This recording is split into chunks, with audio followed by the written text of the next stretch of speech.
In the annals of organized crime, few names resonate with the chilling authority of Carlo Gambino. He was not a man of flamboyant displays or public pronouncements. Instead, he was a silent force, a master strategist who built an empire from the shadows. His reign marked an era of unprecedented stability and power for the American mafia. For decades, he navigated treacherous underworld currents, outmaneuvering rivals and silencing dissent with ruthless efficiency. His story is a testament to cunning, patience, and an unyielding will to dominate. Born in Palermo, Sicily in 1902, Carlo Gambino's destiny was forged in a land steeped in ancient traditions of loyalty and vengeance. He was a product of a society where family ties were paramount and justice often lay outside the law. The seeds of his future empire were sown early. At just 19, he arrived in America, a young man with ambition burning in his eyes. He landed in New York City, a melting pot of opportunity and danger, where the burgeoning criminal underworld offered a path to power for those bold enough to seize it. He quickly found his footing. He joined the D'Aquila family, a powerful Sicilian faction, and soon became embroiled in the brutal Castellamarese War. This bloody conflict reshaped the American mafia, teaching Gambino invaluable lessons in survival and strategic alliances. He learned to observe, to wait, and to strike decisively. Gambino's early years were spent under the tutelage of Vincent Mangano, the boss of one of New York's 5 families. He was a loyal soldier, but his ambition was always simmering beneath the surface. He cultivated a reputation for intelligence and discretion, qualities often overlooked in the violent world he inhabited. He avoided the flashy lifestyle of many of his contemporaries, preferring to operate in the background. This quiet demeanor masked a sharp mind and an iron will. He was a man who understood the true nature of power. It was not about being seen, but about being felt. As the 1950s dawned, the landscape of the mafia was shifting. Albert Anastasia, the volatile and brutal boss of the Mangano family, had seized control. His reign was marked by unpredictable violence, creating instability that Gambino, ever the opportunist, would exploit. The year 1957 would forever alter the course of organized crime. Anastasia's erratic behavior and thirst for blood had alienated many, including Vito Genovese, another ambitious crime boss. Genovese saw an opportunity to consolidate his own power, and he found a willing, silent partner in Carlo Gambino. The plan was meticulously crafted, shrouded in secrecy.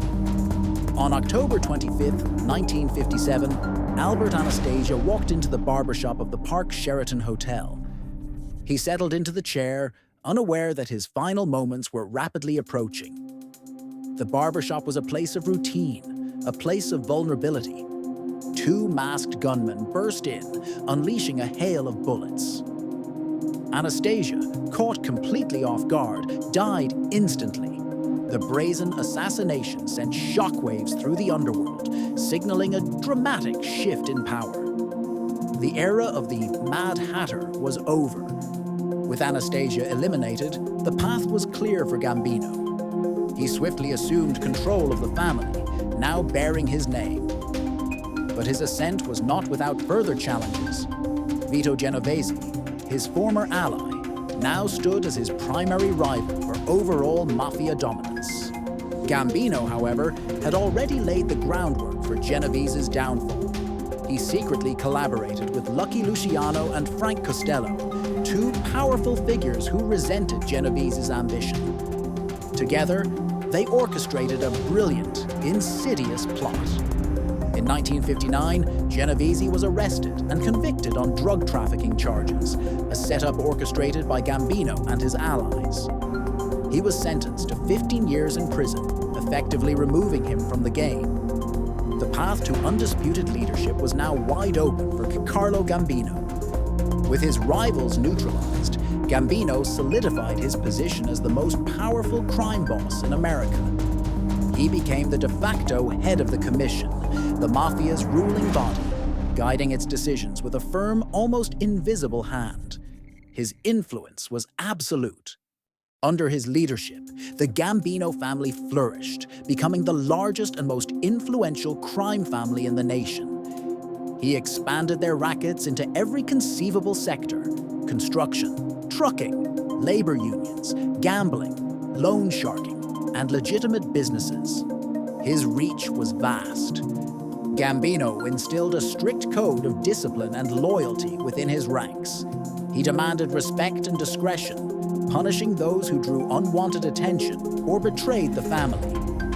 His rule was characterized by a chilling blend of strategic brilliance and ruthless enforcement. Carlo Gambino earned the moniker the Quiet Don for a reason. He shunned the spotlight, preferring to operate from the shadows. He lived a relatively modest life, especially compared to other crime bosses who flaunted their wealth. This understated approach was a deliberate strategy. He understood that visibility attracted scrutiny from law enforcement. By maintaining a low profile, he minimized the risks to himself and his organization. He was a ghost in the machine, pulling strings from behind the scenes. His presence felt more than seen.